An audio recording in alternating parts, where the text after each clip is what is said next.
Hi! Kunafa, kunafa, kunafa ఎక్కడ చూసినా కునాఫానే కదా! ఈరోజు నా స్టైల్‌లో నేను కునాఫాని ట్రై చేశాను. అనుకోలేదు ఇంత పర్ఫెక్ట్‌గా వస్తుంది అని చెప్పి. బట్ చాలా పర్ఫెక్ట్‌గా వచ్చింది. చాలా హ్యాపీగా ఉంది. ఎందుకంటే కుకింగ్ చేసేవాళ్ళైతే గనుక ఏదైనా చేసేయగలరు. బట్ కుకింగ్ రాని వాళ్ళు చేస్తే పర్ఫెక్ట్‌గా వస్తదని చెప్పి నేను కూడా ఎక్స్‌పెక్ట్ చేయలేదు. హ్యాపీ! మన దగ్గర 2 రకాల సేమియాలైతే ఉన్నాయి. సేమియాలు కాదండి ఇవి. పేనీలు. లాస్ట్ టైం నేను ఒక వీడియో చేసినప్పుడు ఒక్కొక్కరు ఒక్కొక్కలా చెప్పారు. ఇది రంజాన్ టైంలో స్పెషల్గా డిష్ చేస్తారు అని చెప్పి. ఓకే, మన దగ్గర అయితే 2 రకాలు ఉన్నాయి. ఒకటి ఫ్రైడ్, ఇంకొకటి ఫ్రైడ్ చేయనవి అంటే పచ్చివన్నమాట. సో నేనైతే ఫ్రైడ్ చేసినవి తీసుకుంటున్నాను. ఎందుకంటే ఇప్పుడు వీటిని కూడా కొంచెం బటర్లో వేసి ఫ్రై చేయాలి కదా, కొంచెం ఫాస్ట్గా అయిపోతుంది అని చెప్పి. అవైతే సన్నగా చాలా పొడుగ్గా ఉన్నాయి కాబట్టి నేనైతే ఇలాగా క్రష్ చేశాను. ఇవి మన నార్మల్ సేమియాల కంటే చాలా సన్నగా ఉంటాయి. ఇప్పుడైతే షుగర్ని పౌడర్ చేస్తున్నాను. షుగర్, ఇలాచి, అలాగే నేను కొంచెం జీడిపప్పు కూడా యాడ్ చేశాను. కొంచెం టేస్ట్ బాగుంటుంది అని చెప్పి. అసలైన టాస్క్ అన్నమాట. జీడిపప్పును కట్ చేయడం ఈజీగానే అనిపించింది, కానీ బాదం పప్పు కట్ చేయడానికి తల ప్రాణం తోక్కొచ్చినట్లు అయింది. అంత కష్టంగా అనిపించింది. ఇక పిస్తా కూడా చాలా ఈజీగా కట్ చేసేసాను నేను. ఇలా అన్నీ కూడా చిన్న చిన్న పీసెస్గా కట్ చేశాను. ఒక్కొక్క బయట తింటున్నప్పుడు డ్రై ఫ్రూట్స్ ఎక్కువగా వస్తుంటే బాగుంటాయి కదా. ఇప్పుడు మనం పేనీల్ని ఫ్రై చేసుకోవాలన్నమాట. సో దానికోసం నేను బటర్ అయితే వేస్తున్నాను. ఎక్కువగా బాగా హీట్ చేసేసినట్లున్నాను. కొంచెం బటర్ అయితే బ్లాక్గా వచ్చేసరికి భయపడ్డాను, బట్ బాగానే ఉంది. ఇప్పుడు అందులో మన సన్నటి సేమియాలను అయితే వేస్తున్నా. ఇవి ఆ బటర్లో బాగా ఫ్రై చేయాలన్నమాట. ఆల్రెడీ మనం ఫ్రై చేసినవే వేస్తున్నాం కాబట్టి అంత ఎక్కువ ఫ్రై చేయాల్సిన అవసరం లేదు. బట్ నేను లైట్గా ఫ్రై చేస్తున్నాను.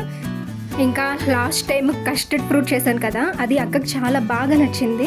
ఇక ఈ కస్టర్డ్ తోటి నువ్వు కునాఫా కూడా ట్రై చేయొచ్చు అని చెప్పి అన్నది.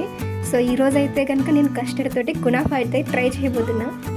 ఈ కునాఫా స్టార్ట్ చేసిన దగ్గర నుంచి ఏదో ఒకటి జరుగుతూనే వచ్చిందబ్బా. ఒక సైడ్ ఏమో పవర్ కట్, ఇంకొక సైడ్ ఏమో ఫోన్ కాల్స్, ఇంకొక సైడ్ ఏమో సేమియాలన్నీ ఒలిగిపోయాయి. అయినా సరే ఈరోజు ఎలాగైనా సరే నేను కునాఫా రెసిపీని టేస్ట్ చేయాల్సిందే అని ఫిక్స్ అయిపోయా. ఇక మన సేమియాలు అయితే బాగా ఫ్రై అయిపోయాయి. ఇక దీంట్లో అయితే కనుక నేను ఆల్రెడీ మనం షుగర్ పౌడర్ చేసుకున్నాం కదా, ఆ షుగర్ పౌడర్ని అయితే దీంట్లో యాడ్ చేస్తున్నాను. ఇప్పుడు ఇలా వేసుకున్న షుగర్ పౌడర్ మొత్తం దీంట్లో కలిసేటట్లు బాగా కలుపుకుంటూ ఉండాలి. యాక్చువల్గా పైన అన్నీ చేసిన తర్వాత షుగర్ సిరప్ వేసుకుంటే కనుక బాగుంటుంది. నేనైతే కనుక ఇంకా దీంట్లోనే యాడ్ చేసేసాను షుగర్ని. ఇప్పుడు ఈ సేమియాలో వేసిన బటరు, షుగరు మొత్తం అంతా బాగా మిక్స్ అయిపోయింది. ఇక దీన్ని స్టవ్ ఆఫ్ చేసేసుకుని ఇప్పుడు మనమైతే కనుక custard powder and milk powder 2 తీసుకున్నాను. కస్టర్డ్ పౌడర్లోని నేను బటర్ స్కాచ్ తీసుకున్నా.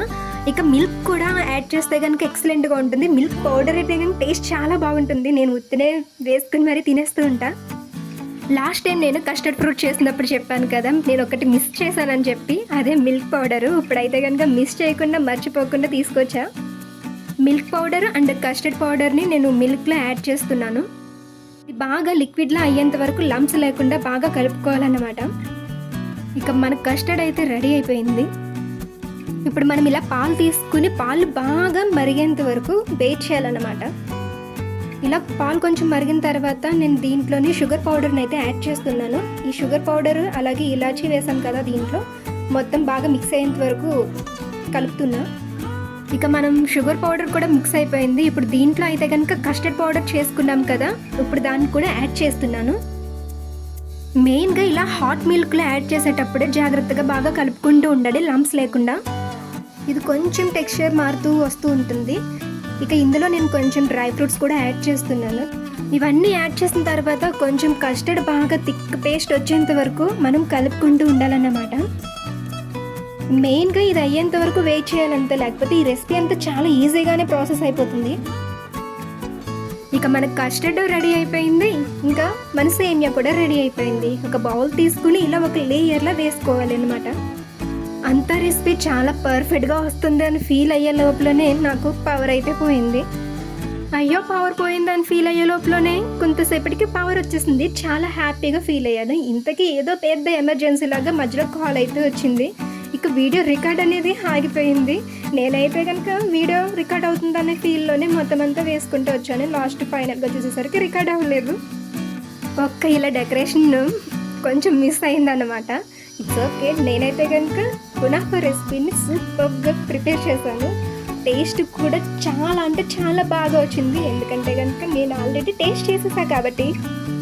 లాస్ట్ వరకు ఈ వీడియో చూసిన వాళ్ళైతే కనుక వాళ్ళందరికీ ఒక మాట ఏంటి అంటే, మీరు ఫస్ట్ వీడియో చూసినప్పుడు ఏం ఫీల్ అనిపించిందో అది డెఫినెట్గా కొంచెం కామెంట్లో అయితే చెప్పండి. ఇది వేడివేడిగా కంటే కూల్గా తింటేనే చాలా బాగుంటుంది. సో డీప్ ఫ్రిడ్జ్లో పెట్టుకుని మరీ కూల్గా తినాలన్నమాట.